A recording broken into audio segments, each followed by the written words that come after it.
A bizarre demand, even without anything real to offer in return. They don't want to be alone, yet they refuse to accept a man who doesn't meet their demands. Really, you can't wake someone who's pretending to sleep. Let me explain why I'm asking for 800,000 now. You asked me earlier, right? And your requirements are: you want someone over 1.80 meters tall, who can cook, do household chores, has a monthly salary of 15,000, doesn't have athlete's foot or snore, and whose parents can support you. Those requirements are really not excessive, right? The key issue is that with these demands, nobody values you, you know? You're 35 years old and still asking for a dowry of 800,000, a house, a car, savings, and that the person be taller than you, who are already 1.68 meters. What more do you want? You also demand that the person works in a state-owned enterprise. You're 38 years old. Let's wake up. I'm very clear about this. What I'm asking for is simple. First, that the man is actually a man. Second, that he is alive. Third, that he likes women. And fourth, that he has 80,000. Just those 4 points. Seriously, everyone, if we continue like this, neither of us will find someone. Not even with this 800,000 dowry.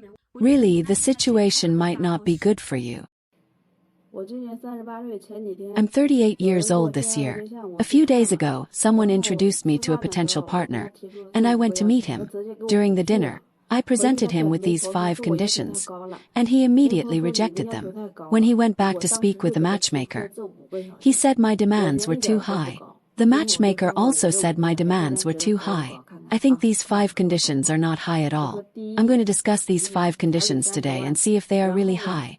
Let's see if what I'm asking for is high or not. First, the bride price should be 300,000 yuan. Then, after the marriage, you cannot come home later than 10 p.m. If you come home after 10 p.m. more than 5 times, we will have a peaceful separation, and the bride price will not be refunded. Second, if you cheat on the marriage and find another woman outside, we will have a peaceful separation, and the bride price will not be refunded.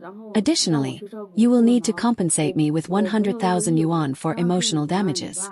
Third, if your mother gets sick and I'm asked to take care of her, I have no obligation to do so. If you insist that I take care of her, we will have a peaceful separation, and the bride price will not be refunded.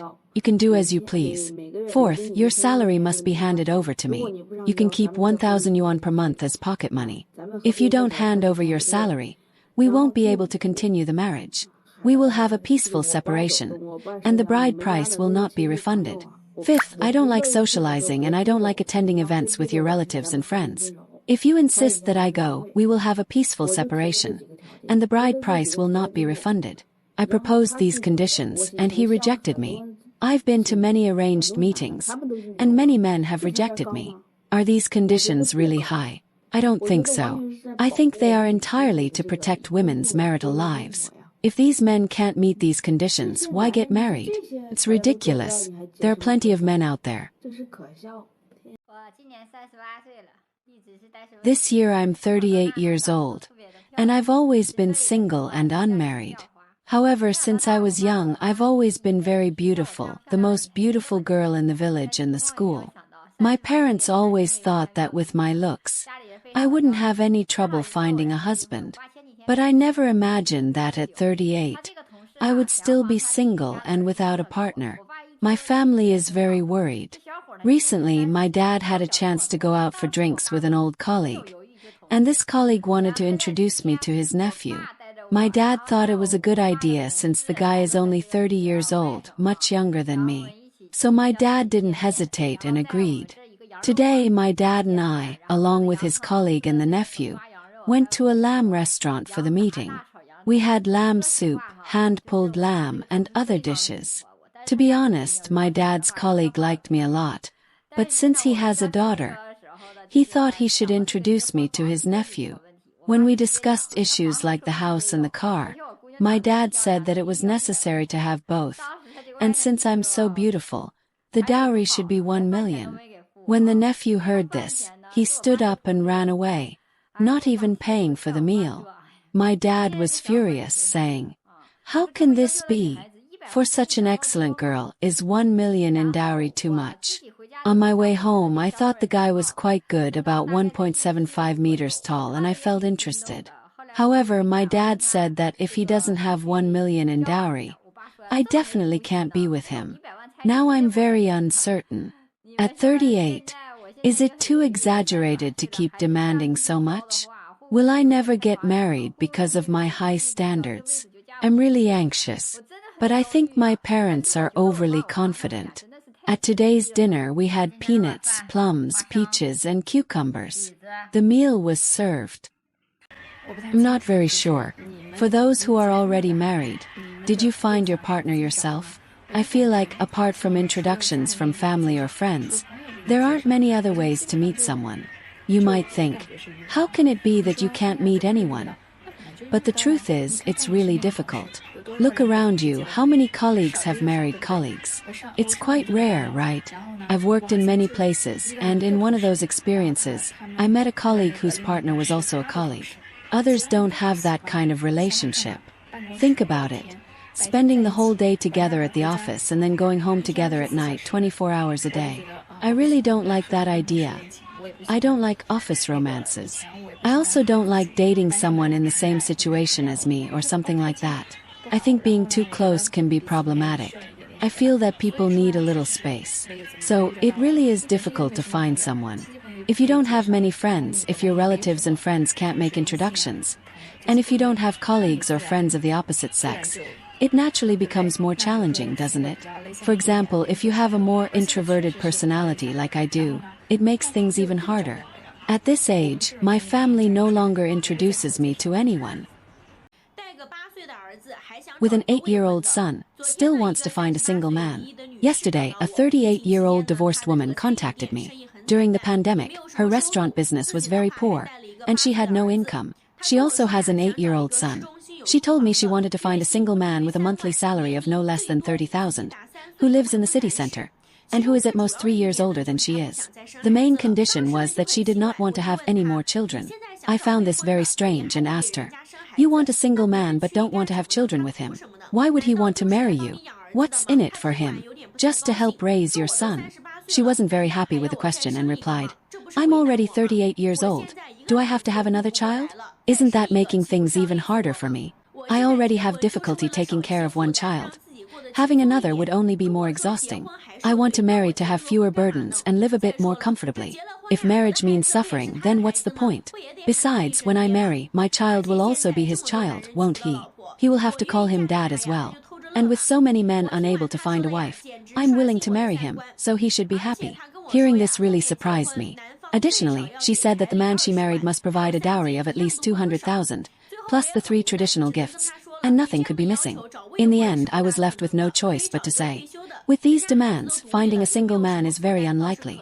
You could look for a retiree whose children are already independent and who has fewer responsibilities.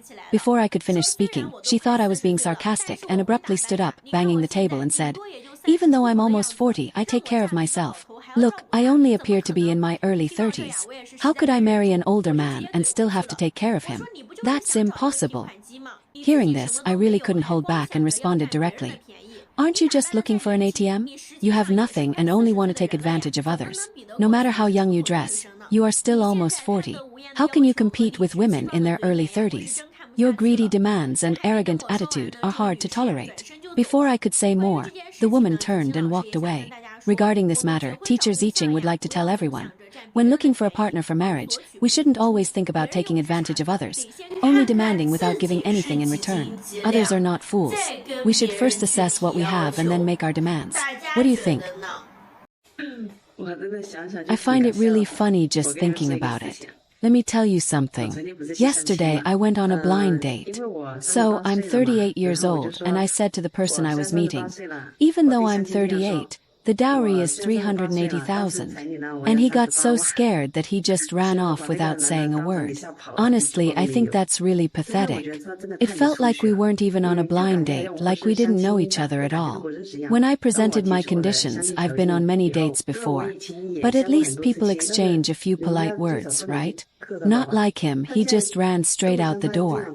Thinking about it, it's really quite funny. Seriously, is asking for a dowry of 380,000 too much? I don't think so at all. So why did it scare him so much? At that moment, I was completely taken aback, you know? Then I thought, how could there be such a man? Maybe it's because he really doesn't have any money. And when he heard my terms, he got scared and ran off. The future matchmaking market will definitely be dominated by older single women. Why do I say this? It might sound a bit negative, but it's true. Women over 31 years old will become the main force in the matchmaking market. This group might account for more than 80% of the market because younger people usually don't care about matchmaking. They might only start thinking about it or be pressured by their parents to do it when they reach their 30s. Most younger people haven't considered marriage and are not in a hurry to get married. Therefore, I've mentioned before that, in the future, older women, especially those who are older, will be easier to marry off. This is because the market demand is in that direction. Younger women don't feel a sense of urgency about marriage. Even if you persuade them to marry, they won't want to. So, during the matchmaking process, they might just be going through the motions. Men, on the other hand, are very eager to resolve issues related to passing on the family line and their historical mission. Even if they are reluctant, their parents will be extremely anxious. If a son over 30 is still unmarried, it brings shame to the parents. They might think that others will question their family's financial situation or the son's personal issues, such as having problems or being unconventional. This will make the parents very anxious and push their son to get married. This is where the advantage of older single women comes in. Nowadays, older single women, relatively speaking, maintain their appearance well and don't look like they are in their 30s or 40s, unless they are really old. Therefore, women in their 30s will become the main force in the matchmaking market in the future. Moreover, younger men can also accept marrying a woman over 30, as a 30-year-old woman can be more cost-effective for them. They don't need to spend time and energy to please her or provide emotional value, because she will already provide that emotional value. Additionally, most older women, when they decide to get married, are often quite eager. At this point, if the man is younger or has better conditions in other aspects, the woman might make economic concessions. I know many matchmaking agencies that report that the market for older single women and the second marriage market are now the main groups, and this market is very large. Older women are willing to spend significant amounts on the matchmaking market. Many people read motivational texts online and don't understand the real situation. But in reality, in the marriage and matchmaking market, women are willing to invest a lot of money. This market is easier to profit from, reflecting that older women will be the main force in the matchmaking market. When you go on a date, you are basically choosing from women over 30 years old, who will be willing to offer emotional and financial value. As they reach a certain age, they will lower their demands and become more objective and rational about marriage. Since they no longer have financial pressure, they just need to find someone who can accompany them, live with them, and have children. As long as the man has decent character and is reasonably good, that's enough for them. I say this based on some evidence. If you don't believe it, just wait and see. So, I always say that the springtime has arrived for older women. Many don't believe it, but it really has arrived. Have you noticed? For older women, age doesn't really matter. If their overall conditions improve, finding a husband in the future will be quite simple, as long as the demands are not too high and the person is not too difficult. It's interesting how, in situations like this, expectations can create real dilemmas. After all, where do we draw the line between reasonable demands and obstacles that make finding a partner more difficult? Is the issue truly the conditions we set, or is it about some people not being willing to accept them? In today's video, we heard several stories with demands that seem completely out of touch with reality. There aren't enough high-value men for everyone, just like there aren't enough high-value women for everyone. That's just common sense. Everyone has their own perspective. But what do you think? Do you believe asking for a sum like this is too much? Or is it a fair way to protect your future? And how far are we willing to negotiate or compromise to find a meaningful relationship? Share your thoughts in the comments, and let's discuss the balance between expectations and reality in relationships. Who knows? We might all learn something new from each other's perspectives.